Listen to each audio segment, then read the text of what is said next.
menyembah dan hanya kepadamu kami mohon pertolongan dalam kehidupan dunia ini. Dan surah Al-Fatihah itu merupakan induk daripada Al-Quran, induk dari para seluruh kitab yang pernah diturunkan Allah Subhanahu wa Ta'ala di muka bumi. Ada pertama yang diturunkan Allah adalah kitab Taurat kepada Nabi Musa, kemudian kitab Zabur kepada Nabi Daud, kemudian kitab Injil kepada Nabi Isa. Ini semua kitab dari Allah Subhanahu wa Ta'ala. Tetapi saat ini sudah tidak ada yang asli karena sudah diangkat oleh Allah keasliannya. Semuanya sudah palsu, tidak ada. Sudah tabur, Taurat, Zabur, Injil, semua sudah tidak ada yang asli. Maaf, bukan kita menyinggung sebuah agama, ini kenyataan. Karena seperti Injil, Taurat itu versinya macam-macam, ada 11 dan semuanya saling bertentangan. Maka dari itu pastor-pastor pendeta yang top sekalipun kalau ditanya penghafalan dari kitab mereka nggak mungkin ada. Sampai saat ini tidak ada satupun dari kalangan mereka hafal kitab sucinya. Karena kenapa? Bagaimana mau dihafal? Karena terlalu banyak versinya, 11, bingung satu sama lain, saling bertentangan. Berbeda dengan kitab suci Al-Quran, dia satu. Inilah mukjizat yang terindah daripada Allah kepada Nabi Muhammad SAW. Berbagai macam bangsa, bahasa, ada orang Rusia hafal Quran. Contoh di mana? Di negeri Czech. Di negeri Czechnya, tahu ya Czechnya ya, bagi pecahan daripada Rusia saat ini itu mayoritas Muslim dan luar biasa itu. Nah, itu mereka penghafal Quran banyak. Kemudian ada lagi Kazakhstan, Tajikistan, Uzbekistan. Ini kalau di daerah Soviet. Nah, di Amerika pun begitu, di Eropa pun begitu, banyak juga. Kemudian di Afrika, di Asia, kita Indonesia, Malaysia, sampai Australia. Bahasanya beda, bangsa yang beda, tapi begitu dengan Al-Quran sama. Mereka hafal dan hafalannya sama dengan kita semua. Ini kehebatan daripada Al-Quranul Karim yang terjaga. Bukan hanya kata-katanya, semuanya terjaga sampai titik komanya terjaga. Ini kehebatan daripada Al-Quranul Karim. Maka seluruh kitab yang diturunkan Allah, kalau kita ingin tahu isi aslinya, ya dalam Al-Quran ada. Seperti apa sih isi Injil? Isi Injil itu diterangkan Allah di dalam surah Al-Fatih, ada di sana. Inna fatahna laka fathan mubina. Allah ceritakan isi Injil itu yang asli adalah menerangkan tentang kedatangan Nabi Muhammad SAW. Nama Rasulullah di kitab Injil itu Ahmad. Dalam Al-Quran Muhammad SAW. Dalam kitab Taurat nama Rasul itu Ahyad.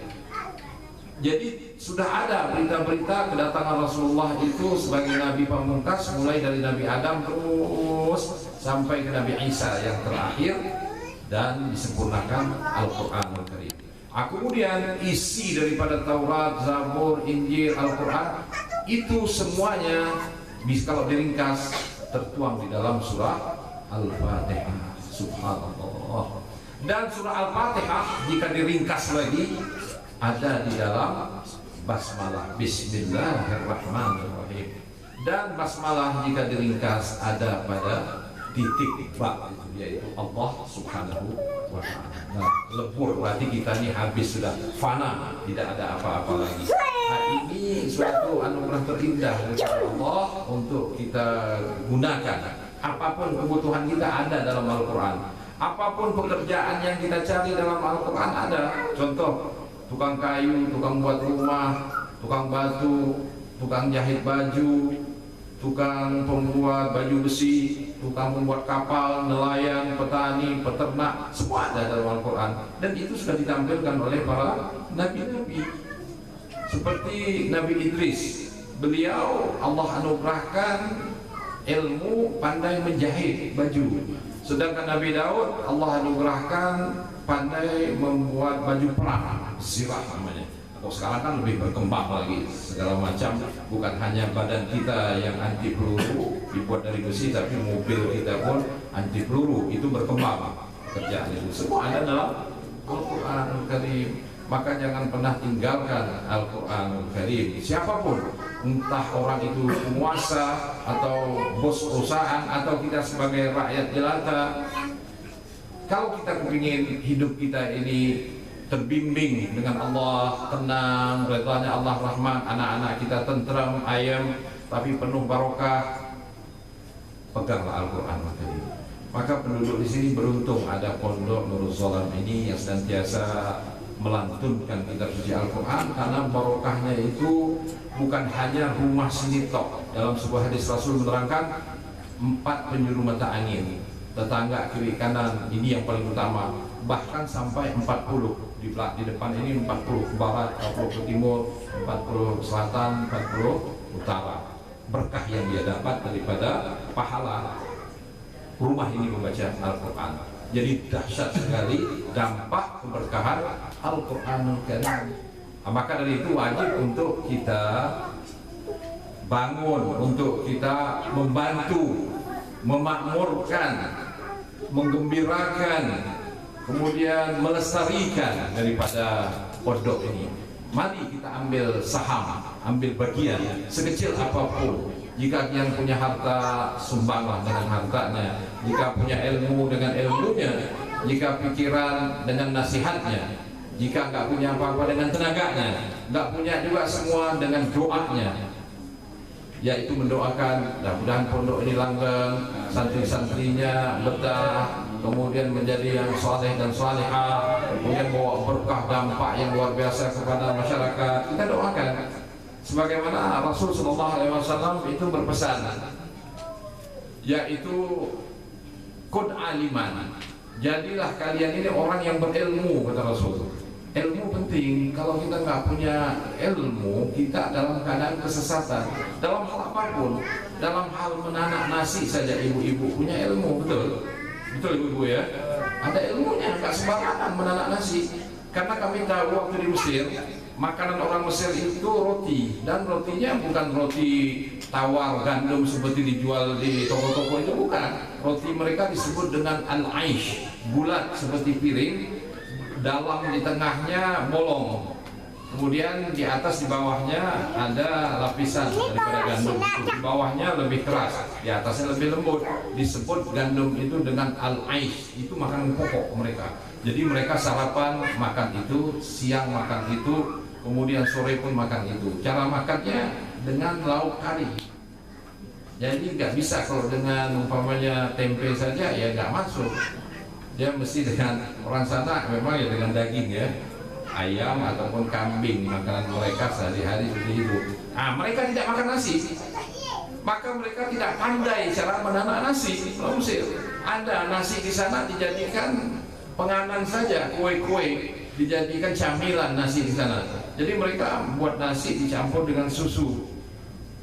Ya rasanya beda. Sekali mereka masak nasi itu dicampur minyak sama mereka. Ya nggak matang-matang nasi.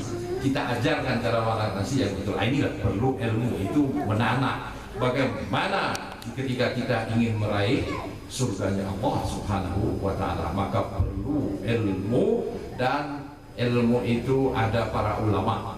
Maka dari itu guru kami berpesan, jika kalian bertemu dengan ulama, orang yang alim, dekati dia. Ciri-ciri orang alim seperti apa? Pertama, dia memiliki ilmu pengetahuan tentang Al-Quran, tentang hadis, tentang hukum halal haram. Kedua, kita lihat orang yang alim ini mengamalkan nggak ilmunya. Kalau dia alim kok banyak nggak ngamalin, jangan diikuti. Dia tahu hukum halal haram, tapi dia tidak mengamalkan. Ini jangan diikuti. Tapi kalau kita ketemu orang alim, oh dia mengamalkan. Ketika makan makanan yang halal, minum minuman yang halal, berbicara yang halal, segala kehidupannya penuh dengan kehalalan, mengamalkan ilmu sesuai ilmu daripada yang dia dapat dari guru-gurunya. Yang ketiga, yang penting, ini penentu, apakah dia berakhlak mulia. Karena ada ulama yang alim, dia mengamalkan ilmu tapi nggak berakhlak, hatinya keras, suka membentak dan segala macam, tidak lembut, emosian. Ini juga kurang. Tapi kalau kita menemukan seorang ulama itu santun, pada santrinya sabar, mengayomi masyarakat, jika kita ketemu 3 ciri ini, pegang dia erat-erat. Kenapa mesti pegang erat-erat, kata para ulama, guru-guru kami pesan?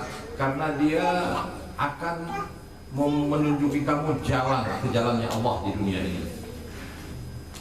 Kemudian tidak habis di dunia saja, itu akan sampai ke akhirat.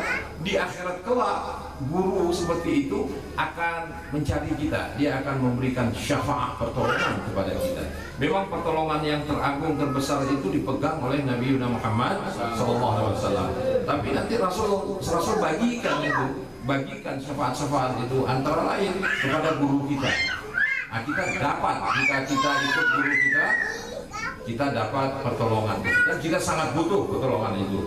Kemudian juga yang diizinkan Allah memberi syafaat melalui Rasul adalah para penghafal Al-Quranul Karim. Wah, kemuliaannya yang sangat luar biasa. Antara lain Allah perintahkan, wahai yang hafal Al-Quran, cari ayah bundamu.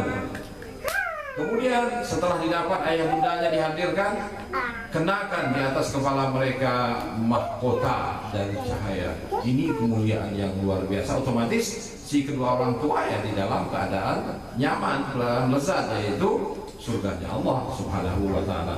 Juga di padang mahsyar kelak orang-orang yang beruntung, yaitu yang muazzin, bukan azan, yang sungguh-sungguh memanggil orang-orang untuk menegakkan sholat subuh, maghrib, isya, zuhur, asar, dan dengan teguh dia mengadakan azan dengan baik. Ini termasuk juga dapatkan syafaat juga, memberikan syafaat tersebut. Inilah antara lain keagungan daripada orang-orang yang dekat sama Al-Quran. Tetapi hati-hati, perlu diketahui ini, maaf sekali, bahwa banyak menghafal Al-Quran saat ini tapi tidak berakhlak, tidak berakhlak, yaitu ngerokok, ya nggak ketemu, ya maaf saja, masih banyak seperti itu. Rasul ya nggak suka. Kemudian nggak berakhlaknya lagi, antara lain dia merasa dengan hafal Quran sombong, sehingga tidak hormat sama orang tua. Banyak seperti itu. Nah, ini hati-hati, saat ini banyak sekali tahfiz Al-Quran tapi tidak memiliki sanad, artinya sambungan kepada guru-gurunya. Dia hanya memiliki 1-2 guru, otodidak, belajar sendiri, kemudian merasa sudah tahu Al-Quran, dia bikin pondok, ada santri, tapi nggak diajarin akhlak dia aja buruk. Nah, ini hati-hati, ini bukan mulia, justru tercela. Al-Quran mesti menjadikan dia barokah, tapi dia tercela di sisi Allah. Na'udzubillah min dzalik.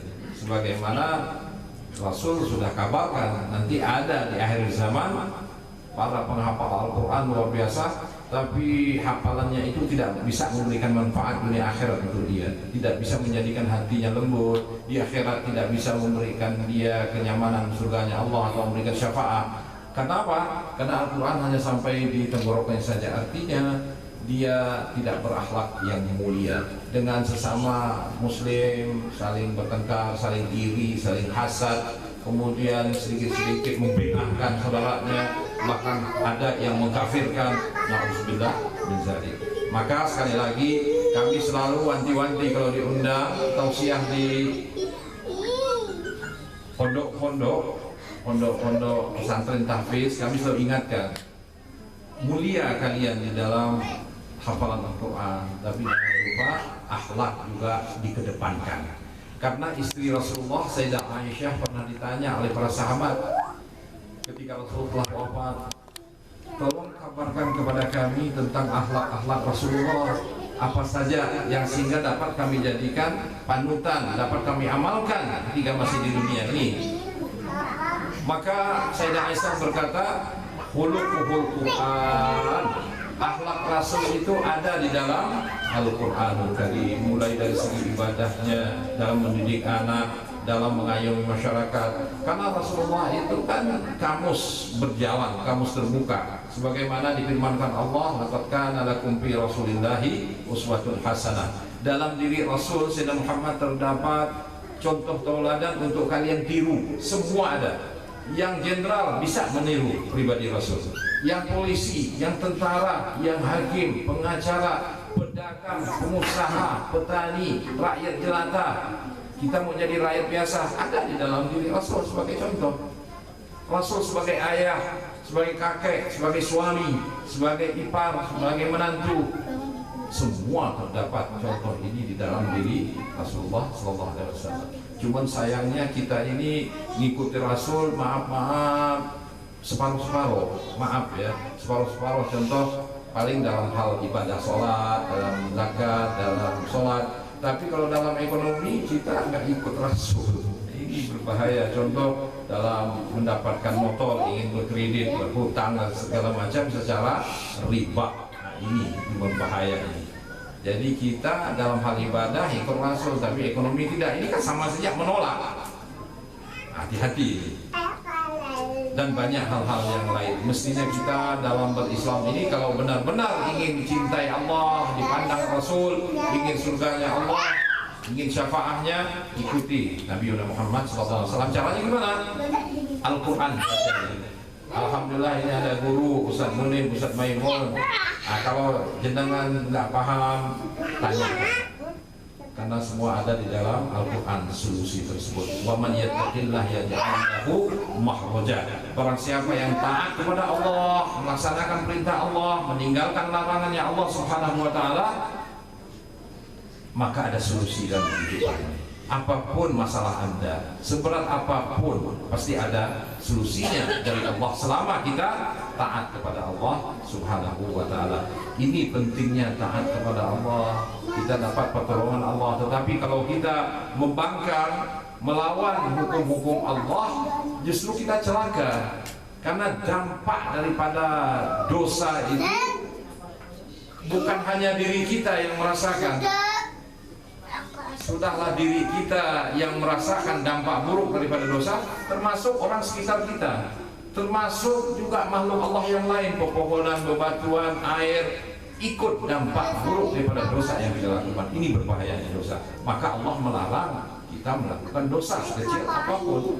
Contohnya dampak buruk dosa yang kita lakukan pada diri kita, terhalangnya ilmu Allah. Karena ilmu Allah itu cahaya. Jika berbuat dosa, dosa itu yang memadamkan cahaya Allah Subhanahu wa taala. Imam Syafi'i berguru kepada Imam Malik, mazhab Al-Maliki. Imam Syafi'i punya mazhab Asy-Syafi'i. Tapi beliau sebelumnya berguru kepada Al-Imam Malik, Anas bin Malik. Maka melihat kecerdasan Imam Syafi'i yang luar biasa, beliau begitu membaca langsung hafal, langsung paham. Ini kehebatan Imam Syafi'i. Masih kecil, kurang lebih umur belasan, 11-12 tahun, sudah hafal Quran, sudah hafal sekian ribu hadis. Maka guru beliau berpesan, wahai Syafi'i, nama beliau Muhammad bin Idris, kamu saat ini dianugerahkan Allah kecerdasan yang luar biasa, mudah menghafal, mudah memahami pelajaran. Maka kau jaga. Cara menjaganya adalah jangan sekali-kali kau berbuat dosa sekecil apapun. Jangan pernah berdusta, jangan pernah membohongi orang, walaupun membohongi hewan. Itu termasuk perbuatan dosa. Tinggalkan. Karena ilmu itu cahaya Allah. Sedangkan dosa adalah yang memadamkannya. Nah, ini dampak buruk daripada dosa adalah sulit kita menghafal Al-Quran, memahami ilmu agama, karena tadi sudah dipenuhi dengan keburukan daripada dosa. Kemudian dampak buruk daripada dosa yang lain adalah sulitnya hidup, hilang keberkahan yang diangkat oleh Allah SWT. Banyak lagi dampak-dampak buruk daripada dosa tersebut. Adapun dampaknya kepada makhluk Allah banyak diceritakan dalam Al-Quran sendiri, ada dalam hadis Nabi SAW ada. Maka banyak musibah, berkah diangkat oleh Allah, kesulitan mencari harta yang halal. Ini penyebabnya dosa. Maka salah satu solusinya adalah bertaubat dengan istighfar, memperbanyak bermohon ampun kepada Allah Subhanahu wa taala, dan banyak membaca Al-Quran serta salawat dan melaksanakan kewajiban yang telah ditetapkan. Maka dengan ini Allah akan turunkan rahmat. Mudah-mudahan dengan khatmul Quran, dengan adanya pelajaran Al-Quran, pondok Al-Quran di mana-mana, di tempat semua, contohnya di Rezeki dan di tempat kami dan dimanapun, ini menjadi pendatang, pengundang daripada rahmatnya Allah. Amin ya rabbal alamin. Kita doakan mudah-mudahan Ustaz Munir, Ustaz Maimun, Ustaz Muhib dianugerahkan Allah panjang umur dalam keadaan sehat afiat, dimurahkan rezekinya, dimudahkan Allah mendidik, santri-santrinya dan memberikan dampak manfaat yang luar biasa kepada penduduk sekitar. Maka setelah kita ceritakan dampak maksiat dari demikian buruk, otomatis kebalikannya dampak daripada Al-Quran juga banyak tadi, yaitu 40 rumah, 4 penjuru mata angin.